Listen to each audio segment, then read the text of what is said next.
But if you're selling someone like some principle where you're like, hey, I've got like a vial here. It's 1/1000th the strength of, what turmeric normally is. And so if you do one drop of that in your glass of water, so you're getting 1/10,000th the amount of turmeric you normally would have, this can actually cure a lot of problems such as clearing and flushing the toxins out of your body. And then you sit back and you're like, okay, so that none of that makes any sense. You're giving someone a dramatically less amount of something and saying, same thing with chakras, the same thing with crystals or crystal skulls or all that kind of stuff. Like, if you are selling that to someone as this could have a medical benefit for you, you are a grifter and a scam artist. If you are selling them something and you're saying, hey, this could make you feel better or not, we're not entirely sure, it's a placebo, you might enjoy having this crystal skull beside you, and if it makes you feel better, all the best. And if it doesn't, well, you've got a crystal skull that you can give to a friend, and maybe you've got a friend who loves crystal skulls. Who knows? But that's as far as you should be able to take those things, right?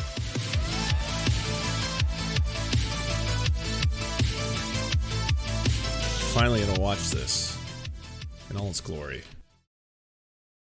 I shit you guys not, like, I'm really not trying to toot my own horn, but there are people that are in my practice that have been on.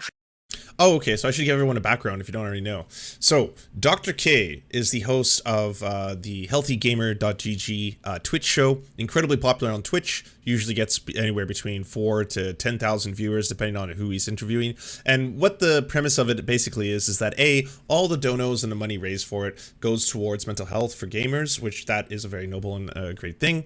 And at the same time, it's always kind of been a little weird to me because what he'll do is he'll take really, really big Twitch streamers, like, Destiny's been on there, a whole bunch of other people have been on there, and then he'll have a very serious one-to-one, psychiatric session with them, where the same thing that you would normally see in private, you now see in public to obviously thousands of people.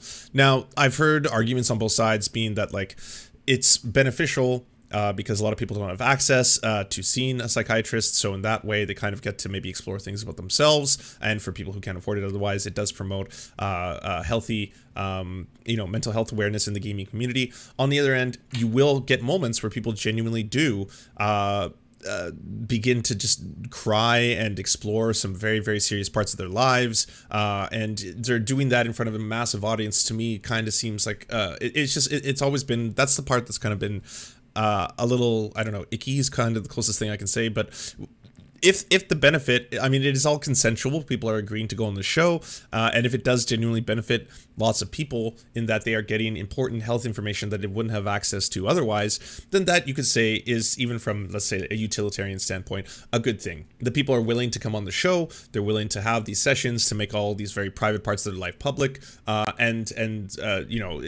not something you can necessarily steer in one direction or another, and I think Dr. K has said multiple times he doesn't try to steer it, so he's not going to sit there and be like, tell me about your abuse. It's not that. It's basically talk about what you want to talk about, and then I'll give you my medical expertise on this. He has recently come under a lot of controversy for promoting pseudoscience as well on his channel. So that's what this is exploring, and that accusation. Treatment for, like, I've been in therapy and medication for anxiety for like 15 years.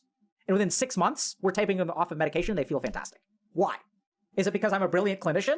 No, this is what I'm saying. I'm not actually any better. It's just I use tools that none of my colleagues use. I use Ayurveda. Hello there. Welcome to this video. So, it's been a few days, 30 plus hours of coverage, and finally, here we are. Not perhaps at the end, but at a significant point of the tale. So what's led us here? Why am I doing this? What's the situation? We'll get... I will say, on top of everything else, anyone who's watched Dr. K probably loves him because he does seem like a genuinely very nice person. That's always been the impression. Like, I had absolutely nothing negative to say about Dr. K, I guess, prior to this investigation, outside of the fact that I think the concept of doing a public, intimate psychiatric session seems to be like it could result in problems, especially if the person isn't completely aware of how emotional they might get before they get into it. But again, it is completely consensual, and it is to promote mental health awareness for gamers, which I do think is important. There are a lot of problems that do befall gamers and streamers and stuff like that that often aren't talked about, especially in relation to men who, historically, because of toxic masculinity, or whatever you want to talk about, have a lot of problems dealing with emotional sides of their own persona, stuff like that. That has always come across as something that could be potentially beneficial, but I want to see about what it is that is so yikesy here. into some of that. But here's what you really need to know.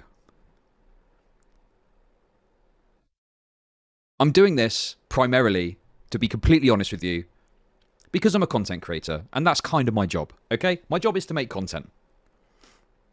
However, in this particular case, there is a bit more to it than that. I can't say for sure what the outcome of this is going to be, but what I can tell you is I don't like bullshit. That is the fundamental reason, other than the content creation, is I don't like bullshit. And through recent events, I came to see that unfortunately there is a popular figure that has been pushing what I would call bullshit. So let's get into this. Let's talk about it, okay? And we'll kind of see where we go. Now, in order to bring this together, I decided to create a manifesto. My first manifesto. So some of this will be a little bit just of me reading what I've written, maybe some elaborations on certain points. And then eventually we're going to get to the actual content, the meat and potatoes, as they say. And we're going to watch some of the content that I've got concerns about, and we'll go from there, okay? So, first of all, let's begin with an introduction. How did we get here? So, on the 29th of January, I became aware that YouTuber and Twitch streamer Mr. Girl was making some extremely strong criticisms of the ethical practice of one Dr. Alok Kanagia, who is known online as Dr. K. Now, Dr. K is a psychiatrist and also co-founder of healthygamer.gg, which is a website that claims to provide mental health support for the internet generation. Now, just to be clear, I am not in this segment looking to necessarily comment on the broader conversation that's occurring about the nature of Healthy Gamer, what it does, etc., okay? I'm focused on what I'm focused on, which will become clear as we go through this, and probably from the title of the video, okay? So, as well as being co-founder of healthygamer.gg, Dr. K also creates content under the Healthy Gamer GG brand on both Twitch and YouTube. Yeah, I was like, I assume, in good faith, I'm going to say, I assume he just uses that as a jumping off point, as in that's what first made me look into this. I hope this whole thing isn't using Mr. Girl as like a vehicle for your thesis, but we just started. How specifically did I get to be here? Well, Mr. Girl had uploaded a conversation with a healthygamer.gg coach on his second YouTube channel. I watched the interview on stream. Following this, I began to further investigate Dr. K's content and the healthygamer.gg website. I became aware through a post on, would you believe it, a subreddit, the Destiny subreddit, to be more specific, that the Wikipedia, or the wiki part of the Healthy Gamer website, has an article on Ayurveda. Ayurveda. I'm always going to have trouble pronouncing that, okay? It is what it is. The article is extensive, and although I'm unable to confirm who wrote it, it was clearly authored by someone with knowledge of the subject. I didn't know what it was at the time, and the wiki page made some very strange claims, so I did some further reading. So the first thing that we need to do is talk about Ayurveda and dosha. So let's get into that. What is Ayurveda? Ayurveda is an alternative medicine. Now, what that is any practice that aims to achieve the healing effect of medicine, but is untested, untestable, or proven ineffective. So it's an alternative medicine system from India. So it's a placebo. Ayurveda is considered pseudoscience, and the Indian Medical Association has called for more action by the Indian government to crack down on Ayurvedic medical practitioners, referring to them as quacks. According to the NCCIH, there is limited and flawed research that Ayurvedic medicine may reduce pain and help manage symptoms for a couple of health conditions, but broadly, there is little scientific evidence on the value of Ayurveda for health issues. That sounds like a placebo. To dig a little deeper, NICE is a UK organisation that deals with the use of health technologies and clinical practice. They have collated a number of studies on Ayurvedic medicine. From the ones I looked at, it seems like, at best, some of the treatments may help with certain conditions, but further research was required. In some cases, it is no better than a placebo, or there was no clear evidence that Ayurvedic medicine benefited patients. So let's move on to, what I'm trying to highlight to you here is that the scientific consensus or the science on Ayurveda doesn't look too good for Ayurveda. There is essentially minimal evidence that it is anything more than like a placebo or like pseudoscience, and it sits as an alternative medicine system, okay? It's worse than a placebo because it's a systemic delusion. People convince themselves that it works even when it doesn't. Yeah, I mean, there are cases of placebos that have that same effect, though, where people take the placebo and then convince themselves that it's working, and that actually contributes towards them having different outcomes. But, like, placebos, I'm pretty sure everyone's going to be on the same page here. They should not ever be in lieu of actual medical procedures, right? Like, you shouldn't say, hey, you should either get chemotherapy or try my placebo. It's like you should get the chemotherapy if it's recommended to you by your doctor. And then in addition to, if this placebo, which I'm going to tell you it's a placebo, I'm not going to lie to you. I'm not going to say that what I have here is a magic happy pill that will change all your like woes. But if you also take this placebo and it helps you feel better as well, then what harm is that, right? Then that in itself feels kind of harmless. Like, there you go. But you are a complete and utter grifter if you sell someone the placebo telling them that it's something else. Like, it's going to actually have a complete medical change on you, and this is going to be a life-saving medicine. So let's continue on to the next point. One key aspect to highlight in order to make sense of the rest of the document is the concept of dosha. What is dosha? Well, let's talk about that. This is from the Healthy Gamer wiki page on Ayurveda itself, and I'm just going to read through it, okay? Ayurveda is based on the idea of doshic balance, which is three major patterns that govern people's characteristics and mind, called doshas. Every individual has a unique cognitive fingerprint, and different people have different kinds of cognitive fingerprints. There are 3 doshas in Ayurveda. Number 1, vata, or wind. Number 2, pitta, or fire. And number 3, kapha, or earth, water. If we look at people's physical bodies, we know that there are 3 types of people. There are people with very... Just to Bill Mon, I mean, other chatters would be willing to hear a streamer they like our shit. I see a lot in spaces that are less friendly to lands. Well, there's a lot of spaces that are friendly to me. Oh, like I said, it's, hey, if you're following the rules, I don't mind if any of you in chat are going to either criticize Dr. K or criticize Chud Logic's analysis of Dr. K. You can go right ahead. Just don't, like, the rules in the chat are very simple, right? You got to avoid transphobia, homophobia, racism, all that kind of stuff. They're like, there's a list there. You can see them. Fast metabolisms who can eat whatever they want to. Don't be a dick. And they will not gain a whole lot of weight. Then there are people with medium builds. There are also people whom we call big boned. Vatas have fast metabolisms. Medium build people are pittas, and big boned people are kaphas. However, vata and kapha appear to be opposites, but they are actually independent from each other. Just to remind everyone, this is from the Healthy Gamer wiki page on Ayurveda. So, if people were looking for a resource from the Healthy Gamer community, it's likely that on Ayurveda, this is likely the kind of information they come across, okay? So let's continue. In addition, each person has each dosha, but not all people are the same in doshic balance.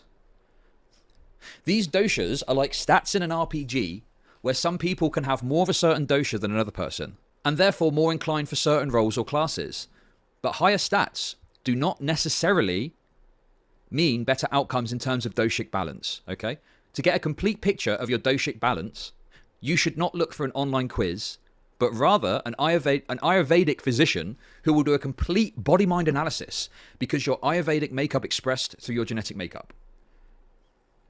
Okay. Now, just to follow on, here's a couple of just two miscellaneous facts that I wanted to share with you about Ayurveda in general, okay? So, a study showed, and this is completely miscellaneous, I'm not linking this directly to Dr. K at all, this is just miscellaneous facts that I thought were interesting about Ayurveda, just to be perfectly explicit, okay? A study showed that 20% of Ayurvedic medicines purchased via the internet contain detectable lead, mercury, or arsenic. To zoom in a bit closer from the study, estimated daily lead, mercury, and arsenic intakes for these products were all higher than regulatory limits. We identified several Rasa Shastra medicines that could cause lead and mercury ingestions exceeding US Environmental Protection Agency limits by 3 to 4 orders of magnitude.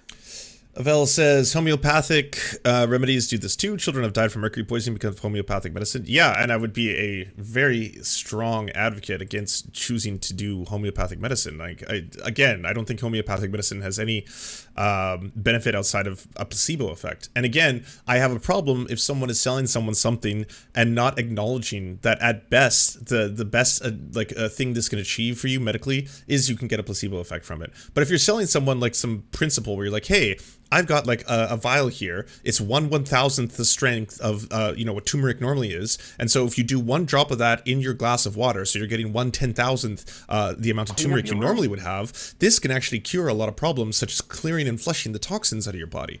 And then you sit back and you're like, okay, so that none of that makes any sense. You're giving someone a dramatically less amount of something, and saying same thing with chakras, the same thing with crystals or crystal skulls or all that kind of stuff. Like, if you are selling that to someone as this could have a medical benefit for you, you are a grifter and a scam artist. If you are selling them something and you're saying, hey, this could make you feel better or not, we're not entirely sure, it's a placebo, you might enjoy having this crystal skull beside you, and if it makes you feel better, all the best. And if it doesn't, well, you've got a crystal skull that you can give to a friend, and maybe you've got a friend who loves crystal skulls. Who knows? But that's as far as you should be able to take those things, right?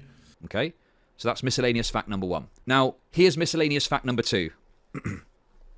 Apparently, medical knowledge was transmitted from gods to sages, then to physicians. Dhanvantari, the Hindu god of medicine. And I should just put a disclaimer, because I think there is undoubtedly in the West the idea where we concentrate strictly on Western medicine, and the idea of Western medicine, which usually concentrates on treating a disease rather than an individual. So there is that aspect where people will often say, like, well, has this been immediately discounting anything that isn't 100% based in the philosophy of Western medicine. I agree. I understand that criticism. But if you are going to recommend something, especially from a medical standpoint, I would still need it to be either peer-reviewed or have some kind of evidence showing that it actually can have medical benefit. Otherwise, you can't really recommend it outside of saying, this could make you feel better. Like that's as far as I would take that. Incarnated himself as King Varanasi and taught medicine to a group of physicians. So, just a couple of miscellaneous facts, okay? So, where does this all fit in with Dr. K? So, moving on. Dr. K, Ayurveda, and other concerns. Through engaging with Dr. K's content, it is clear that he has a strong belief in Ayurveda. Not only does he talk about it in both his solo content and interviews on Twitch or YouTube, he is also associated with a few Ayurveda organizations, and it is mentioned a few times on his website. We'll come back to that in a sec. He presents himself as both a psychiatrist using standard psychiatric training alongside an evidence-based background in Ayurvedic mental health. That's taken from his website. This presentation is concerning because I was unable to find substantial scientific evidence that supports the idea that Ayurvedic healthcare is based in evidence. Further to this, in looking at Dr. K's content, I've found a number of alarming claims that Dr. K has made about both Ayurveda as well as other miscellaneous medical-related views. I will go over this now. Let's have a look. First of all, I just want to review his website, okay? Because there's a perception that Dr. K is not using Ayurveda in any further capacity than to tell stories or to inject some sort of spirituality into his coaching or something like that, okay? Which I would have no problem with. So let's have a little look and see. So if we go to his website, first of all, the key things that I want to highlight here is that he is an associate editor for this journal here, the Ayurveda Journal of Health. And further to that, he is also a member of an organization called the Council of Ayurveda Research. Now, I personally have not had time to investigate that organization, okay? Or those organizations. So I'm not looking to comment further, other than just to highlight to you that Dr. K, in his private website here, in relation to his psychiatry practice, it is clear he has some sort of meaningful involvement with organizations that are concerned with research into Ayurveda, okay? So that's all I'm looking to highlight by showing you this.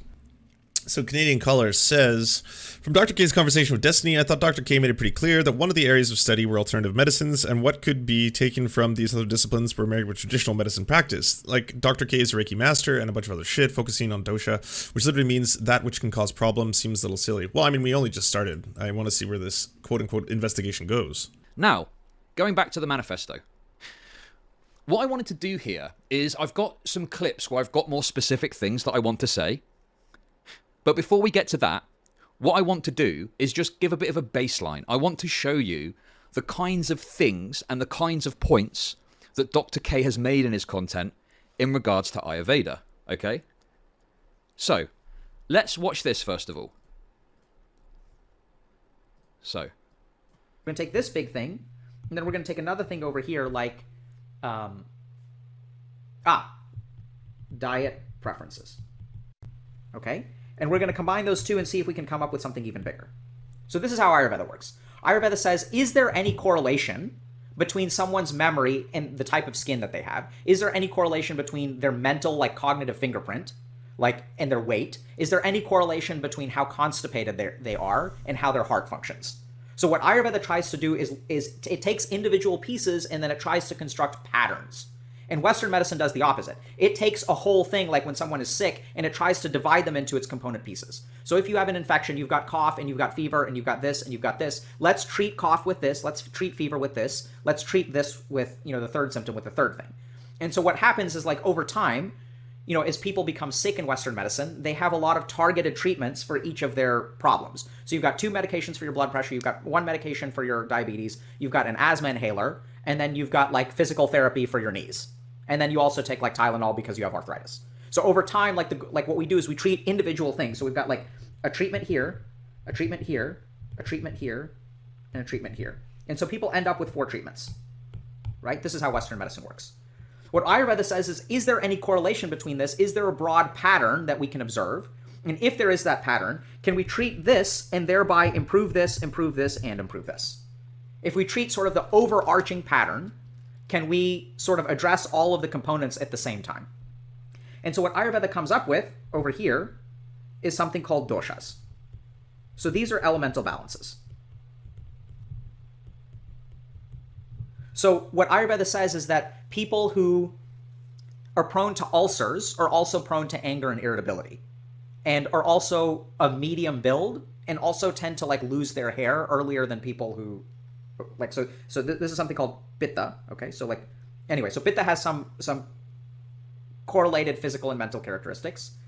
Vata has some correlated physical and mental characteristics, and kapha has some correlated physical and mental characteristics. And by improving the 3 doshas in and of themselves, you actually treat all of this, like the component symptoms. And there's actually data that supports this, okay? So now what we got to do, okay, I got to fix this, okay? So Ayurveda believes that we all have a doshic or elemental balance. And what that means is that we've got these 3 forces called Vata, Pitta, and Kapha, and that Vata, Pitta, Kapha have each like a certain level, and that their levels sort of determine what attributes we have that are physical and mental, okay? So let's talk for a second about, so Vata is like characterized by air, Pitta is characterized by fire, and Kapha is characterized by earth. They each also have second elements, but we won't get into that.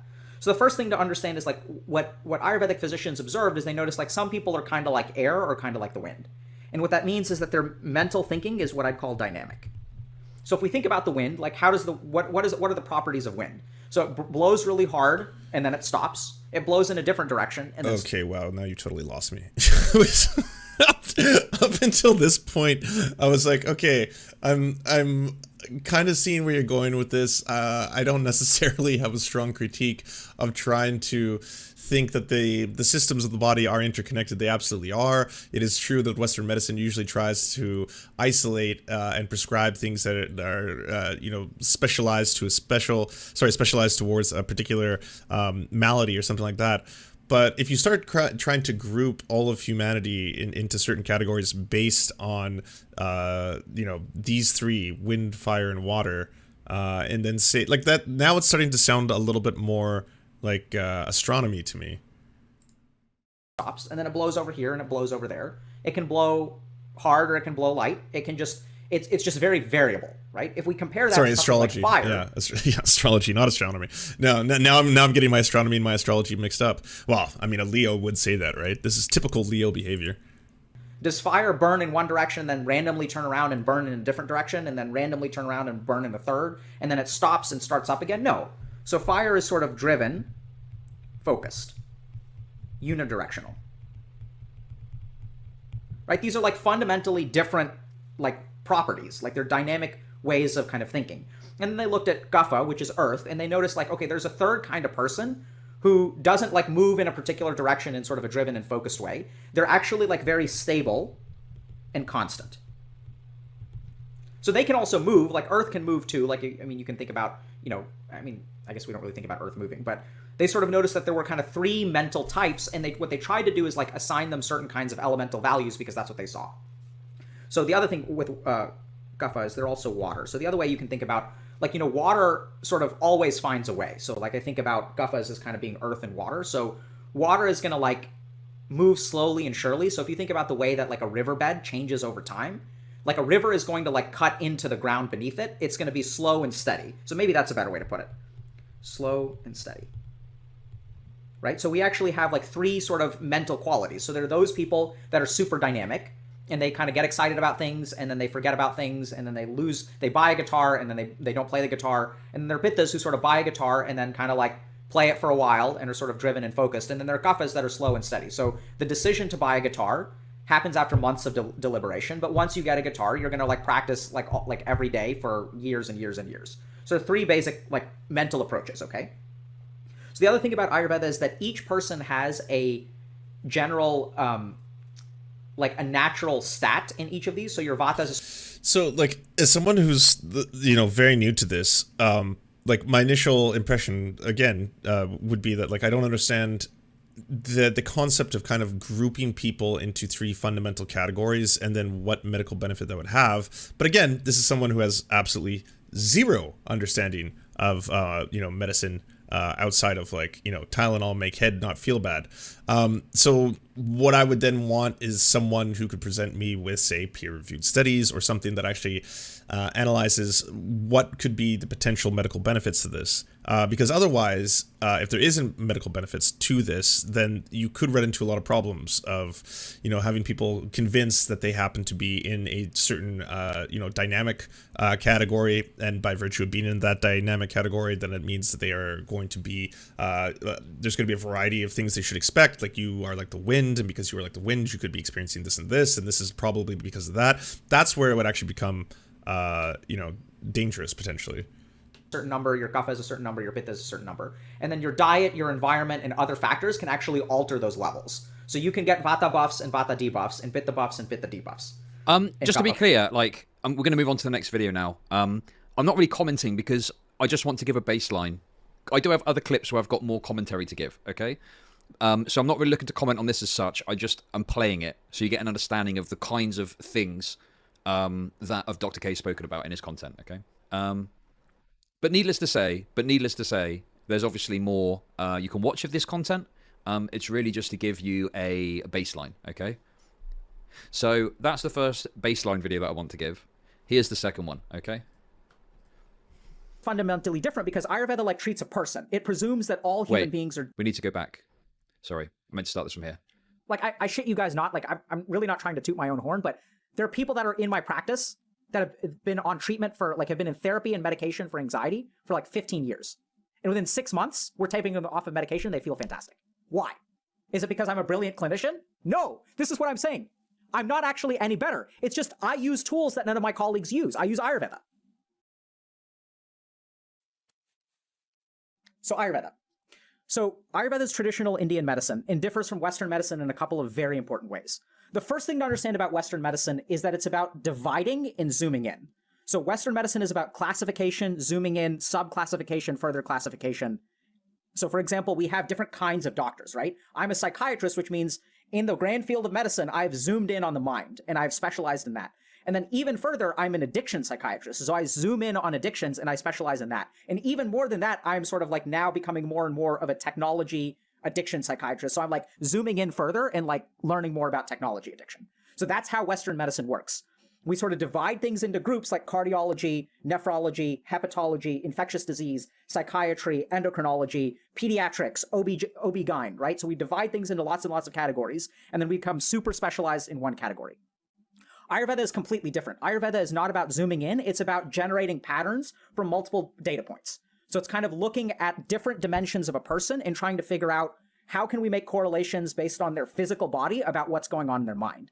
Is there some way that we can understand someone's bowel movements and how that will affect their mind.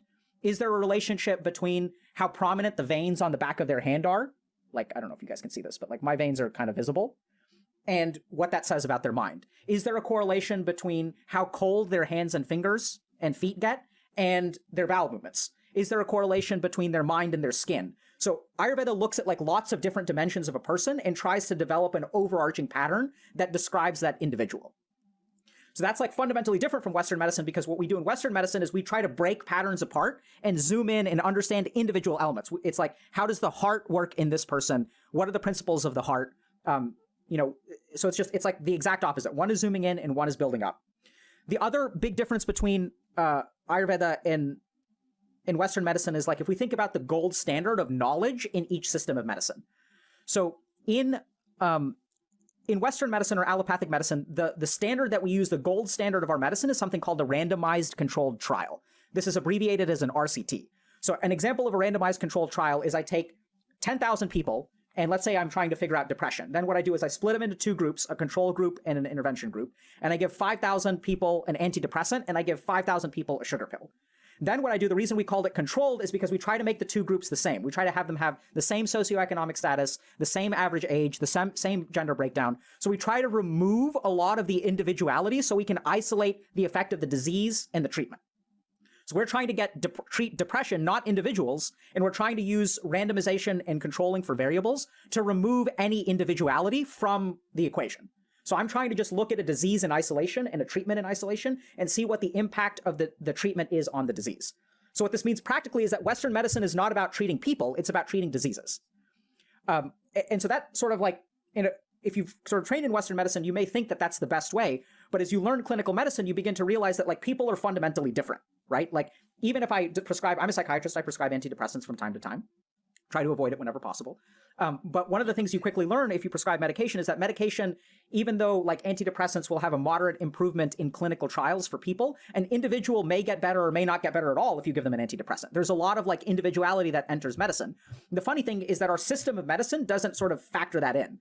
We don't really factor in individuality in terms of our clinical trials and the gold standard of our information. So Ayurveda is fundamentally different because Ayurveda like treats a person. It presumes that all human beings are different, and that in order to like help someone, you have to understand like individually how they function. So I'll give you guys kind of an example. So Ayurveda divides all people into like these three, you have this thing called a doshic balance. And doshas are sort of the three major patterns that kind of govern what people are like. So Ayurveda says, unlike Western, Ayurveda says that individuals have like a cognitive fingerprint that is like different, and that different people have different kinds of cognitive fingerprints. What do I mean by a cognitive fingerprint? When we think about Western psychology, we tend to think that all human beings sort of have like the same psychology, right? If you study psychology, you don't study like an individual, you study like the different like patterns of psychology. So you study like motivation, you study things like habit, you study things like, let's say like hedonics, you study like cognitive behavioral therapy, you study like these general principles about the mind, and like cognitive behavioral therapy applies to like everyone, right? You study kind of like one thing and it sort of assumes that it works for everyone because everyone's mind has cognitions, has emotions, and has behaviors, and that those three things are related. Ayurveda starts by saying that everyone's mind is unique, and that in order to help people, we have to understand what kind of mind they have, because the kind of treatment or intervention that we want to use depends on the kind of mind that they have.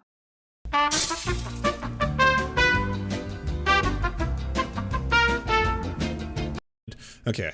Well, you get one mute, all right? One mute per. I never said I may not be a doctor, but I'm a mute expert. My biggest problem with this would be that if you are trying to come at it from an approach that, one of the problems with Western medicine is that it doesn't treat the individual, and we should understand that each individual is different. And by using this system, we can group them into three different categories. That's the conflict that I seem to have a problem with here. So I started using this phrase cognitive fingerprint, and I used this idea of cognitive fingerprint, which is like your unique cognitive makeup. And once we understand your unique cognitive fingerprint, we can structure your life or your diet or your environment to fit with your cognitive fingerprint. And one of the biggest problems that I think a lot of gamers run into is that they assume that they're lazy or they're not functional or they do a bad job because they're using sort of a standard gold standard. They're using a gold standard of what it means to be successful, like a standard cognitive fingerprint. So I'll give you an example. Like they think that you should be disciplined. They think that you should be focused. They think that you should wake up at the same time every day. They think that, these are the things that lead to success. Whereas Ayurveda says, actually, that's just one route to success. And if your cognitive fingerprint is different, that the way that you can be successful is to kind of play to your strengths. So I think this is going to be way easier to understand once I actually start explaining specifics. So the first thing is that there are three doshas: Vata, Pitta, and Kapha. Let me explain this. Vata is kind of like the wind, Pitta is kind of like fire, and Kapha is kind of like earth. Okay, so this should work great for gamers because these are like the elements of your Pokemon, right? So like if you have a Vata mind, you're like an air Pokemon. If there's an air Pokemon or like grass or some shit, right? If you're a Pitta Pokemon, you're like a fire Pokemon. If you're a Kapha Pokemon, you're like an earth or water Pokemon. So I'll give you guys an example. So Vatas are like the wind. So I'm super Vata. So Vatas have memories and mindsets that are like the wind. So I get really... Just want to read more of that Wikipedia article that I showed a quick clip from. Ayurveda is an alternative medicine system with its historical roots in the Indian subcontinent. The theory and practice of Ayurveda is pseudoscientific. The Indian Medical Association describes Ayurvedic practitioners who claim to practice medicines as quacks. Ayurveda is heavily practiced in India and Nepal, where 80% of the population reports using it.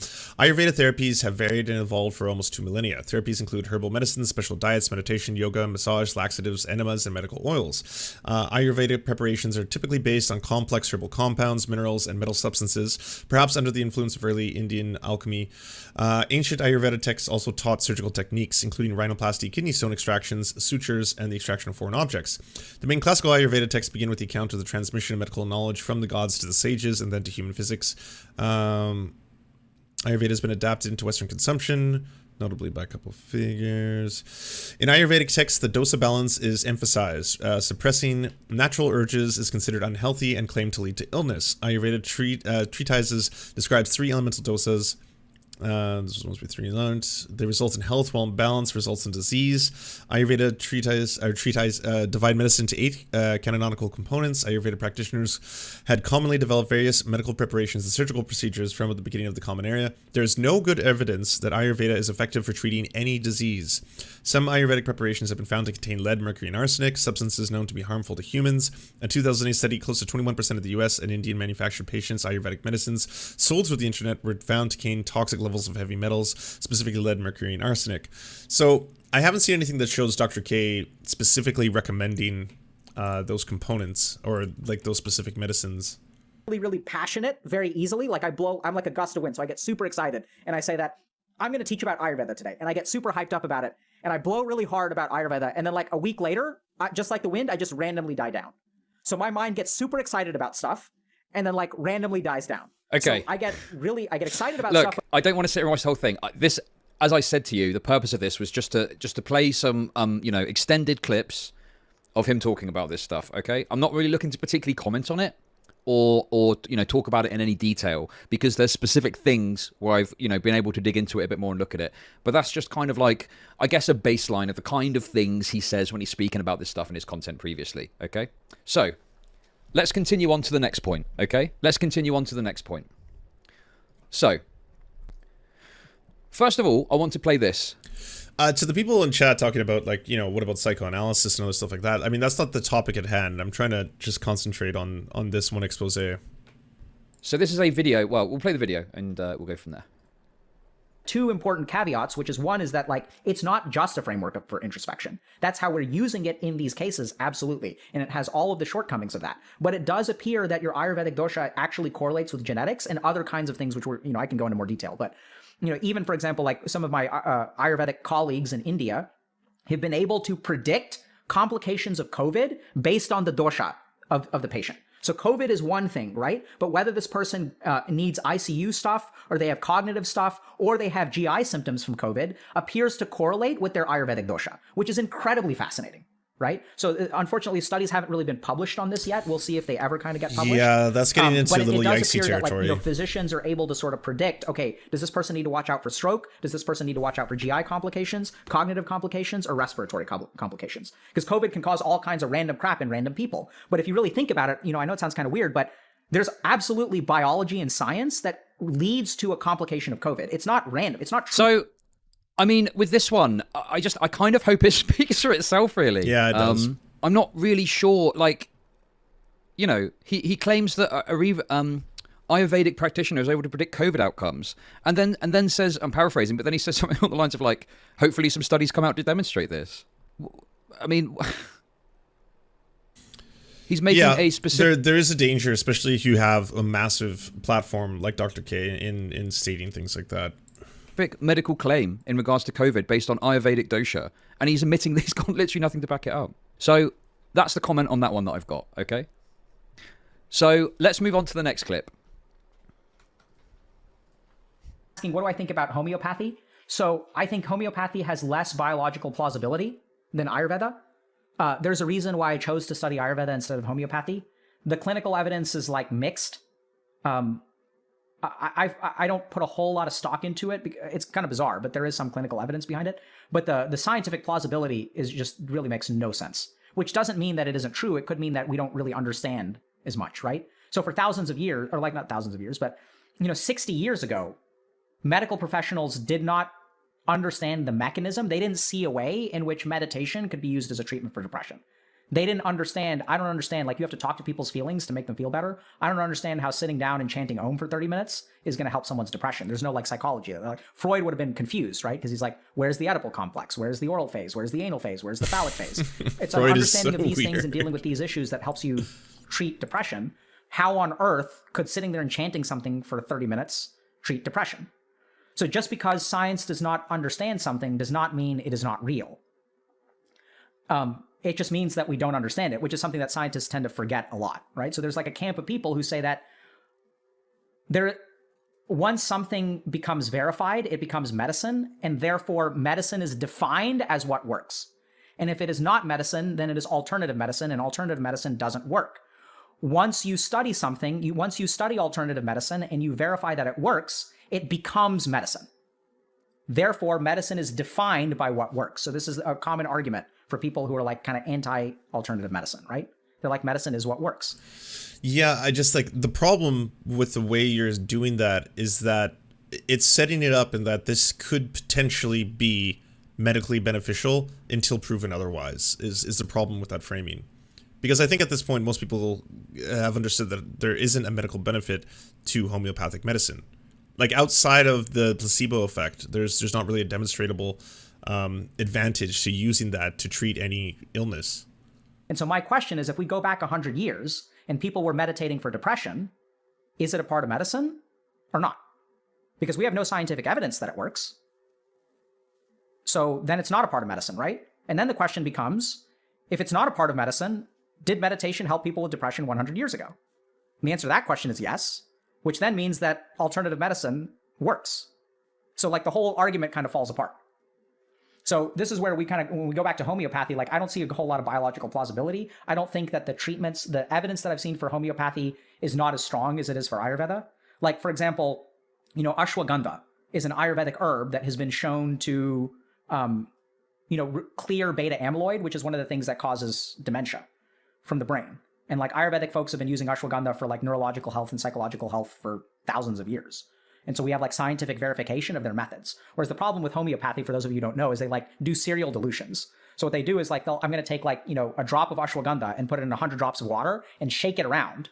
So dilute the ashwagandha to be like 1 part in 100. And then I'm going to take 1 drop of that solution and put it in another vial of water. So then it's going to be like 1 in 10,000. And then I'm going to take 1 drop of that dilute solution and I'm going to put it in another solution. And then it's going to be like 1 part per million of the biological compound. And then they administer that as medicine and claim that there's a therapeutic benefit. So there are some trials that show that homeopathic remedies are effective. Like I've seen, homeopathic remedies for, I reviewed a paper about homeopathic remedies for a benign prostate hyperplasia, BPH. And it seemed like their stuff was effective. Like people saw a reduction in symptoms and it seemed like it worked. It's just I don't understand the biological plausibility. So I think the evidence is not as strong. I don't think that the biological plausibility is really there. So, Okay, any so tips for Pitta? let's talk about what we just watched, okay? Let's have a little chat about what we just watched there. So, The first thing I want to address are some of his claims about homeopathy, okay? So he claimed, and he said that clinical evidence is mixed in regards to homeopathy. He also says it's kind of bizarre, but there is some clinical evidence behind it. This isn't true. This is just false, incorrect, wrong. Homeopathy, what you need to know, from the National Centre for Complementary and Integrative Health, the NCCIH.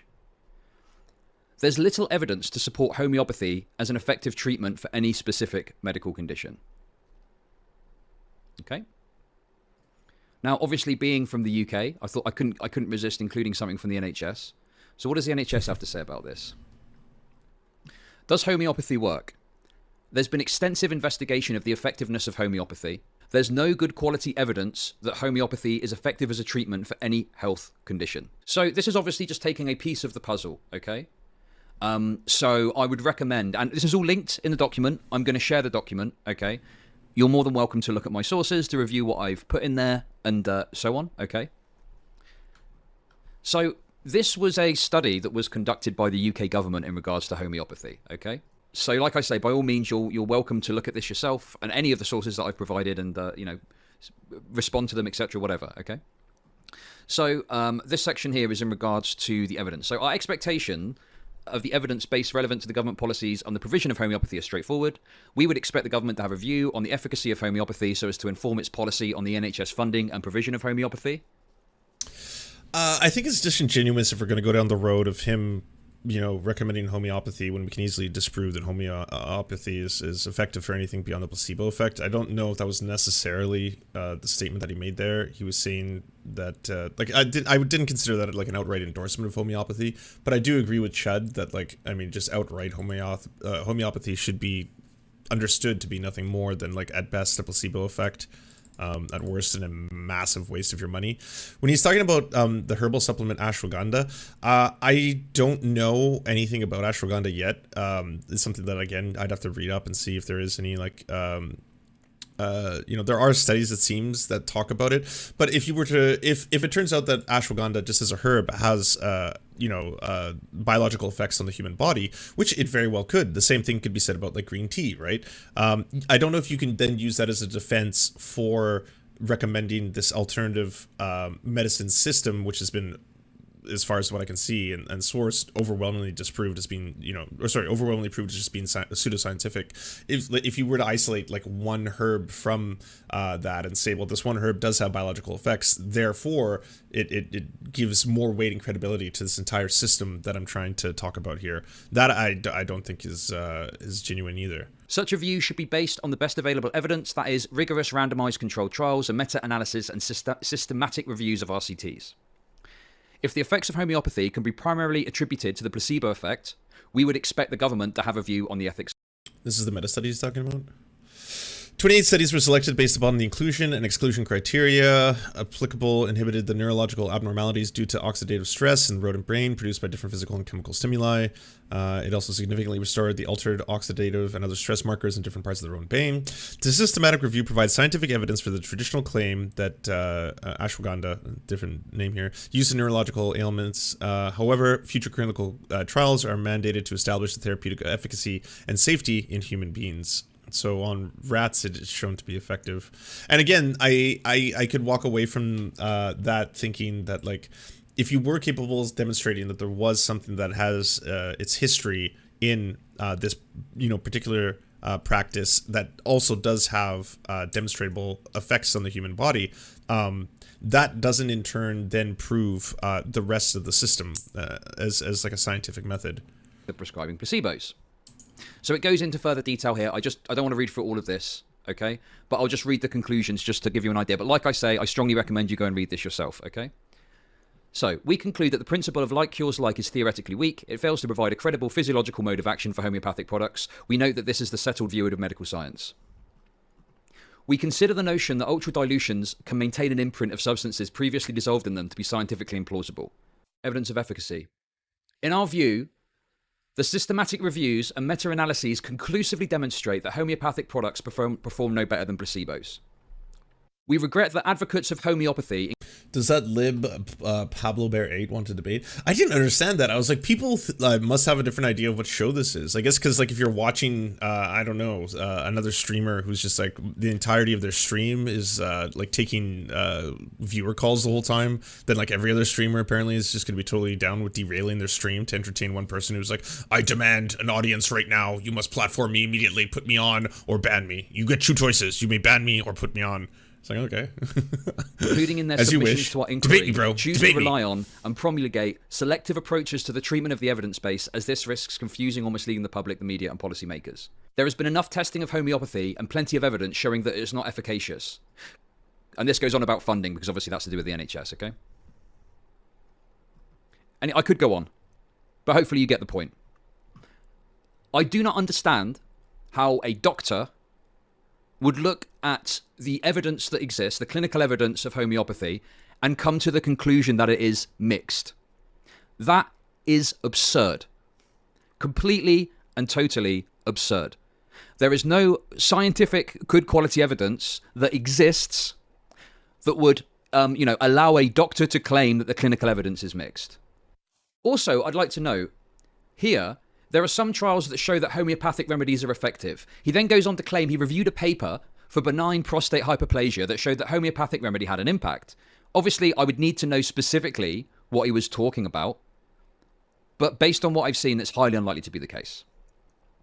And the other point that I want to make as well is that broadly, it is clear that he is using his comments about homeopathy to push the idea that his support of Ayurveda is more justified because it has more of a scientific basis.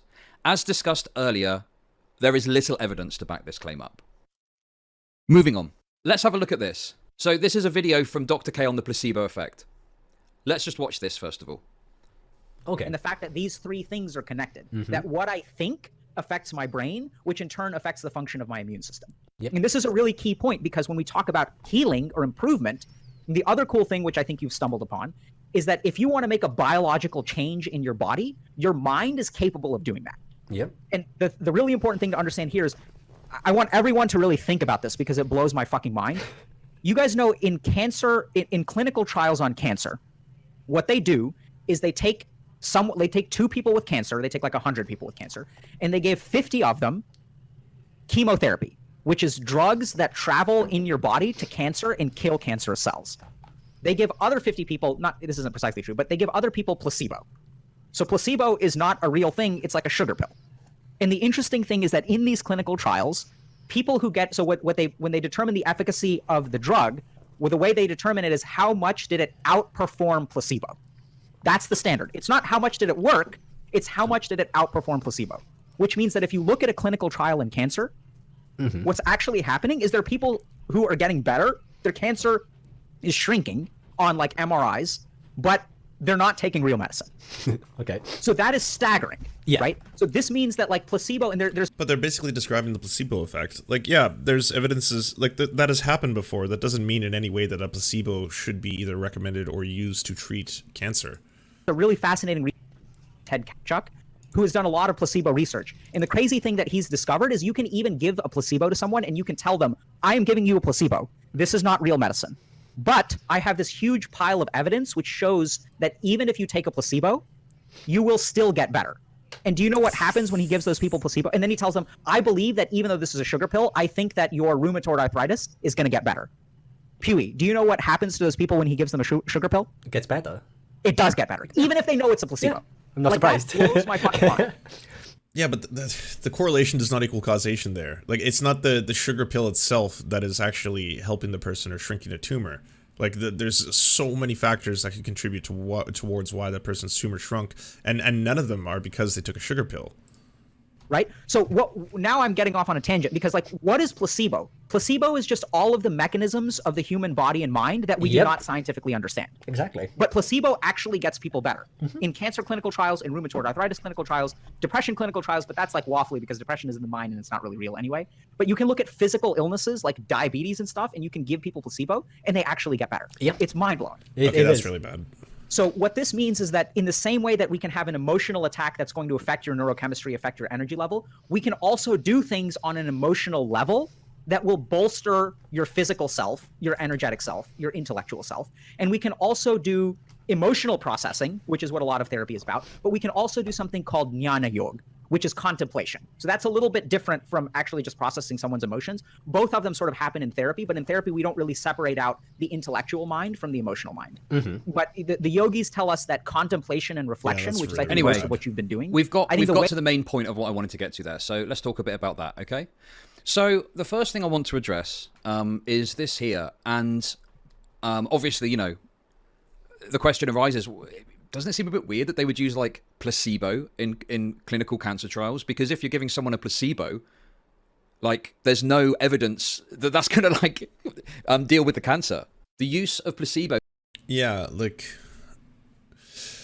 from cancer.gov, placebos are rarely used in cancer treatment clinical trials. They are used when there is no standard treatment, or they may be used in clinical trials that compare standard treatment plus a placebo when the standard treatment plus a new treatment. The placebo is designed to look like the medicine that is being tested but is not active. Using a placebo in this way can help prevent patients and their doctors from figuring out which treatment group they were assigned to. Like it's to standardize the experiment itself. Using cancer clinical trials is rare. I mean, I don't know. I don't know where he's getting that from or what he's read, but it seems to be that the use of placebos in cancer clinical trials is rare, first of all. Further to that, placebos. So with placebos, what the placebo effect has been shown to work on symptoms modulated by the brain. Okay. So one example of this is pain. If you take a placebo, it can have an impact on your perception of pain based on our current understanding of like a placebo. Okay. This idea that the placebo effect is somehow going to magically shrink your cancer is insane. And it is not at all backed up by the medical science and investigation that currently exists around placebo. So the statements being made are way in excess of what is currently proven or researched in regards to the placebo effect. So why is he overstating it so massively? Is he able to substantiate the claims he's making in this clip at all? I don't believe he can. So let's move on. We're getting close to the end of the clips now, okay? So Dr. K made some comments on stream in regards to him stepping back from the Ayurveda conversation. So let's just have a look at that quickly. This is part of the reason that, when I first started talking about ADHD, I talked Okay, we need to slow down. Okay. a lot about Ayurveda because I had personally found that the Ayurvedic conception of ADHD fit better, was a better fit for people's experiences than actually like the Western binary sort of perspective on ADHD. Part of the reason that we've sort of scaled back on our Ayurvedic discussion recently is there was once again another post that offered a lot of really good criticisms about some of the scientific studies we were citing and the low quality of those studies. So I don't know if y'all have noticed, but we've sort of taken a step back from Ayurveda. It doesn't mean that we're actually actively revisiting it. So we're sort of looking through the research and really trying to read tons and tons of articles to really figure out, okay, what is it? What can we say that's like sort of scientifically valid? And like, what is like more of our interpretation, which by the way, I'm totally fine doing, right? So I'm totally fine on stream. And I hope, I make this pretty clear that sometimes what I'm saying is very supported by science. Sometimes what I'm saying is more supported by clinical experience. And sometimes what I'm saying is not based on medicine or science at all, but is more personal or spiritual in nature. And I think a lot of the people that appreciate our community are ones that sort of appreciate the spectrum because there are different ways of looking at things. And so kind of going back to ADHD, I think the challenge is that there are, people have touted this clip, okay, as an example of, oh, well, he's stepping back from the Ayurveda stuff, okay? However, there's a few problems with that. So, first of all, why is it that it took an internet post to highlight the significant scientific issues with Ayurveda and Ayurveda research? Bearing in mind, just to remind you, he is a member of the Council of Ayurveda Research, and he's an associate editor of the Ayurveda Journal of Health. Why is it that it took someone posting on the internet to make him realize that there are significant scientific flaws with what he's talking about? And also, why is the content discussing Ayurveda still available on his YouTube channel and elsewhere when he claims to have taken a step back from it? Because presumably it's not, that stream was from a couple of days ago. It was from 3 days ago. So why has there not been any action to do anything with that content that still exists on the internet? In any case, those are the main clips that I wanted to look at, discuss, dissect, and talk about. Bear in mind, these are videos I've come across in just a few days of covering this. I, of course, welcome others to review his content and see what other examples you're able to find of similar comments and statements. Feel free to DM me on Discord or Twitter if you're able to find any examples you think are relevant. So my final thoughts on this, to wrap this up, and then we'll be back to business as usual, okay? It is clear that Dr. K believes in Ayurveda and the concept of dosha. Although he has allegedly taken a step back from this, the content is still available to watch on his channel. At best, it represents the pushing of pseudoscience. At worst, potentially dangerous medical misinformation. The first question I ask myself in talking about this and covering this is this ethical? The answer to this is, I don't know. I know that others are focusing on the ethical conduct of Dr. K and other aspects of his work. I'm not really looking to answer that question here. The purpose of this document and coverage of it is to bring attention to the fact that Dr. K goes way beyond bringing some spirituality into coaching online. He is making specific medical claims that are not backed by science, whilst wrapping his brand and his branding in his credentials. Even if unintended, even with disclaimers, this will lend a level of credence to these claims and ideas that is in no way due. Bad information can lead to bad medical decisions. Bad medical decisions can potentially lead to harm, potentially fatal harm.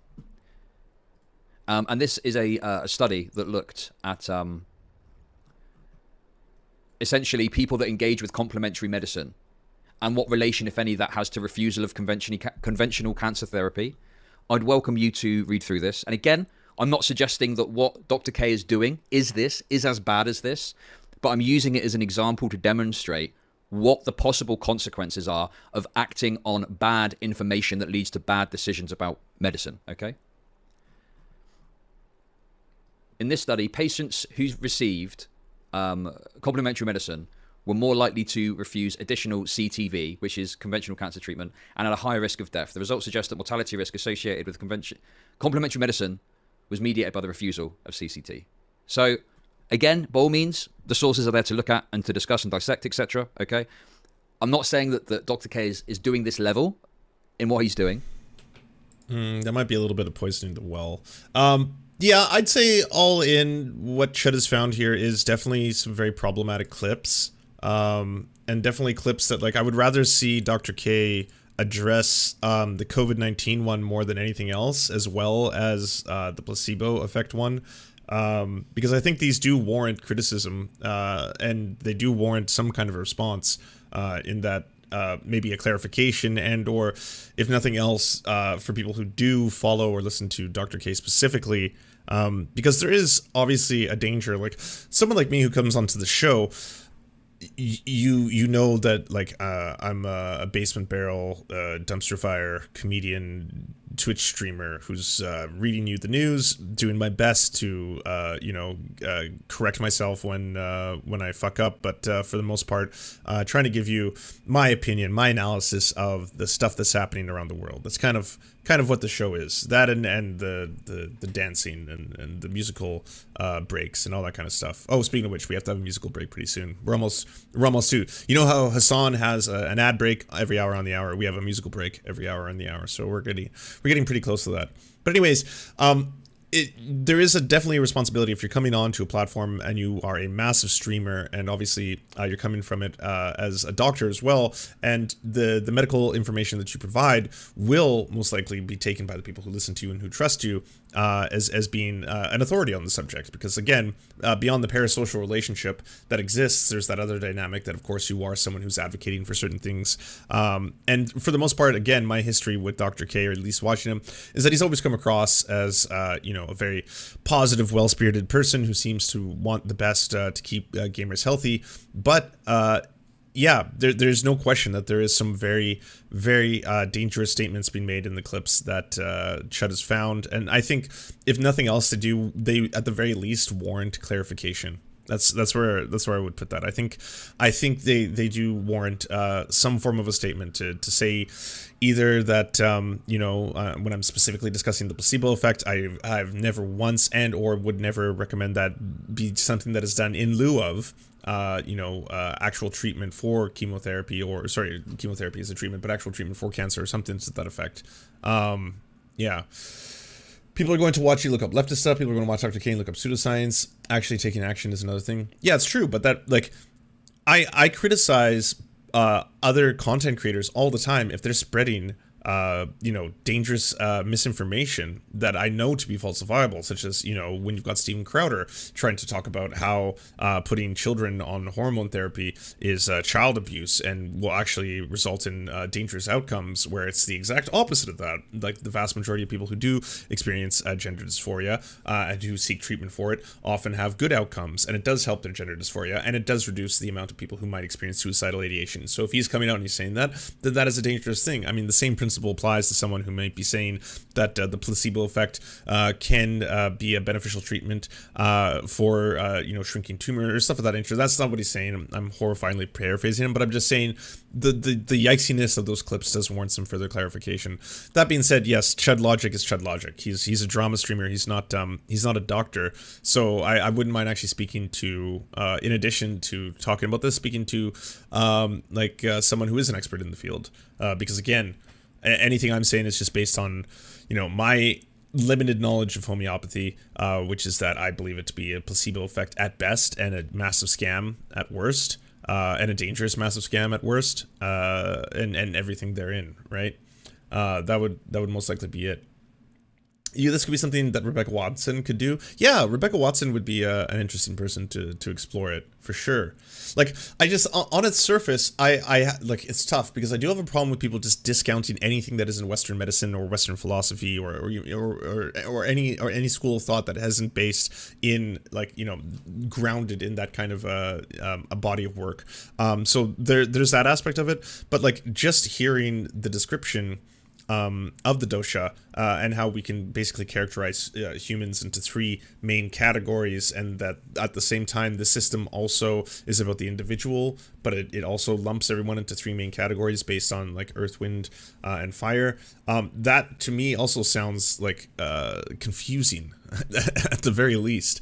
Because if someone is being I want to analyze you in a different way than typically is done in Western medicine, rather than just concentrating on what we think is wrong, which happens to be that you have X disease, we also want to look at it from a more holistic approach and look at these different systems that combine to affect the body, because the body isn't just one system working individually by itself. Obviously, there's multiple systems, right? So if someone told me that, but at the same time they were and yes, part of that is that we're going to break you into one of three categories. You happen to be wind, and because you're wind, well, then we would expect to see a whole bunch of other things. I would be whoa, hold on. I have problems with this. It's the same problem I have with astrology, in that I don't think human beings can be characterized into 12 perfect subsets, and based on the lottery of being born into that one subset at that one time, you are now going to have a whole bunch of descriptive things to be said about you that are based entirely on the fact that you happen to be a Leo or a Cancer or a Taurus or whatever it is, right?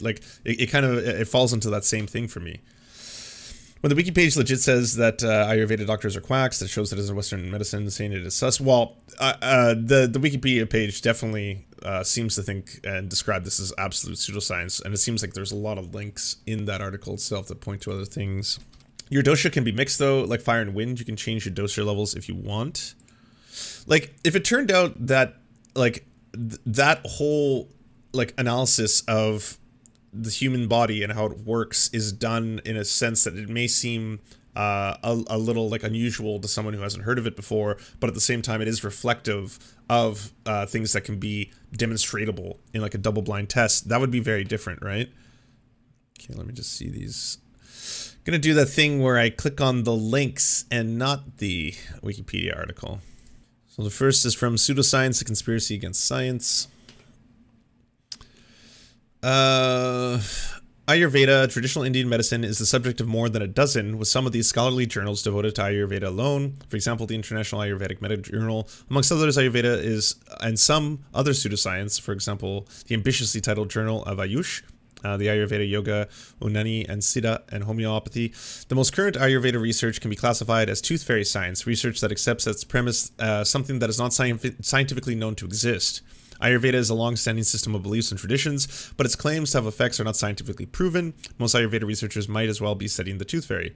This is kind of Worded odd. The German publisher Wolters Kluwer bought the Indian open access publisher MedKnown in 2011. It acquired its entire fleet of journals, including those devoted to pseudoscience topics, such as an international quarterly journal on the research of Ayurveda. This journal is indexed in PubMed as a database published by the U.S. National Center for Biotechnological Information, a center that is part of the National Institute of Health. What better credentials could junk science journals wish to earn? The inclusion of the journal, along with the CAM journals included in PubMed, grants its instant legitimacy, essentially a seal of approval from the U.S. government. It's no wonder that CAM is seeing so much resurgence, expansion, and interest in the West. This one is from the Indian Medical Association. Anti-quackery. And our esteemed members feel that any judgment, order, or notice of any court of law, department, or ministry on quackery is missed by us. They have a ministry of quackery? That's amazing. Preface. The purpose of the compendium of courts, orders, and various rules and regulations is to acquaint doctors regarding specific provisions and ordering barring quackery by unqualified people, practitioners of Indian and integrated medicine to practice modern medicine. This ready reckoner of provision of acts and rules, court orders will decipher which one is a quack and not.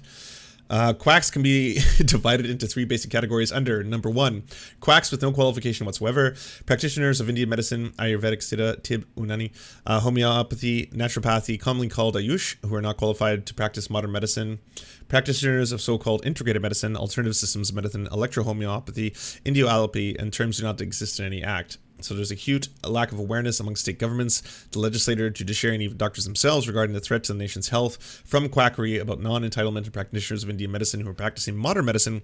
The confusion has been compounded due to various government contractors. Interesting.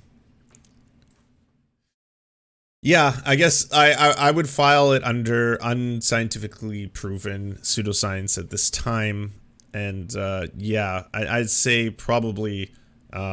those two specific clips, the one directly relating it to COVID-19, and then the other one speaking about placebos in cancer treatment, would be the ones that I think Dr. K should probably address. That would probably be my easiest read on this. Learn about the ancient medicinal herb and its benefits. Ashwagandha. Why is it so popular right now? Dr. Lin says during stressful moments, cortisol levels in your body become elevated. This activates fight or flight.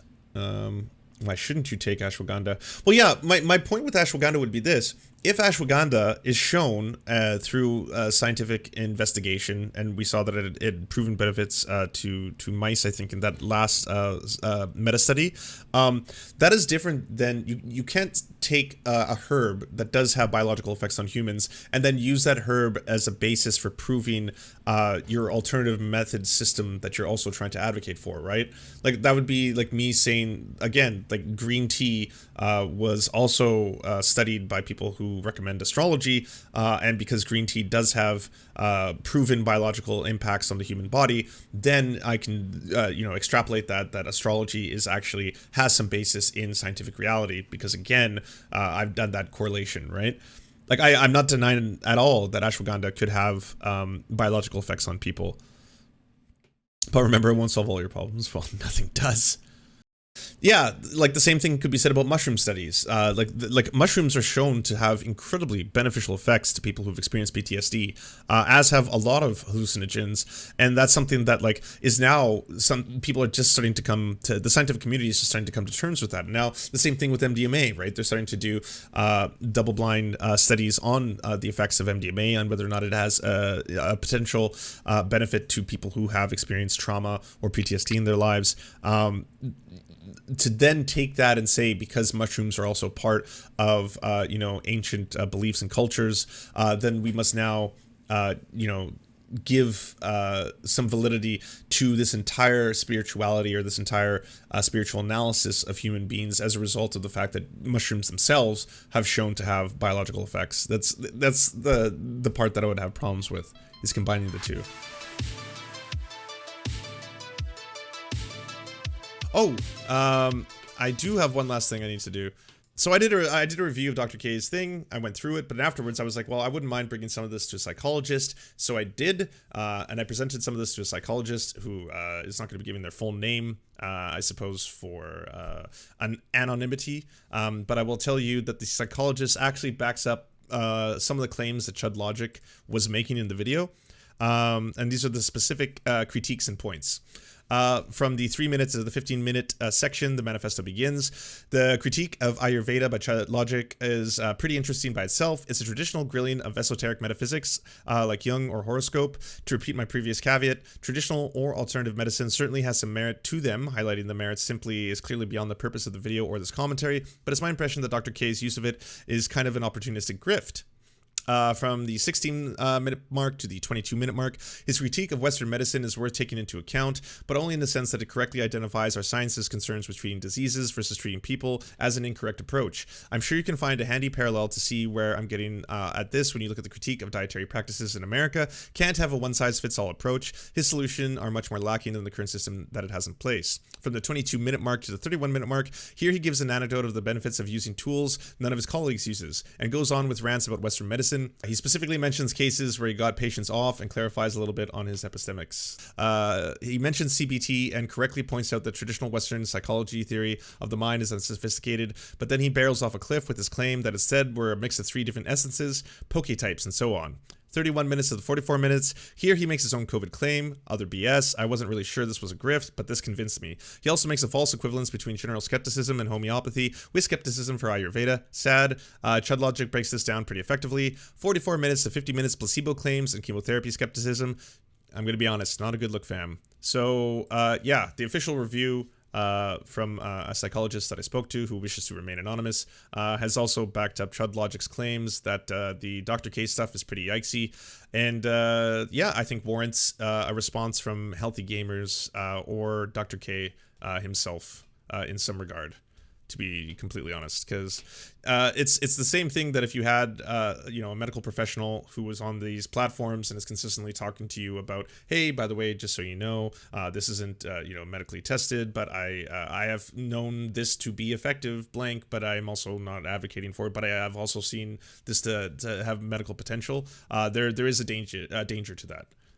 So yeah, it's something that I think was a fair call out and should have been called out, and something that if other streamers are afraid to do so because they don't want to, because like, don't get me wrong, my watching of Dr. K has always been that he just seems like the most well-intentioned, good-hearted person, but that there, like anything else, there's a danger to medical misinformation, and it should be called out. Do you enjoy the Serfs but prefer not to have to use your eyeballs? Many are saying this. Well, we've got the solution for you. It's the Serf Times in podcast form, available on most major podcasting networks now. If you enjoy it, please consider leaving a good review and feedback because it really helps the show out, apparently, and it's free, just like the podcast. To our gods, Xander Corvus and Peyton L. Just, we beseech thee to smite down our enemies. To our monarch, Tom Spiker, we are but your humble court jesters, here to amuse you. To our lords, Trevor R., we give thanks for this spit of land for us to eke out this meager existence. To our knights, Merid, Cheryl Alvarez, Ruby Kelly, Ellie Leslie, Alex P., Brandon, Words Greenwood, Nate, that one guy, Hagbird Celine, Matthew Scarborough, Stellar Vision, Ariane McCarthy, Daniel Sutton, Coulter Smith, Val 9000, Jenna Tall, Quiet 185, Anna Loves Riley, Omni, Riley and Anna, Poodlehawk, The Tim Caucus, Multi Mondi, Trevor Yanis, Lemmy 101, Anthropophojack, Cern 42, Catherine, Radical Maniac, Ramon Acosta, Nkosin, Violent Orchard, Sophie Baby, Political Puppy, Andreas Chiringuito, Zach Christensen, Josh Mickelson, Todd Buckingham, and Todd Lajeunesse. We raise our flag in a veil, and we salute you, our friends.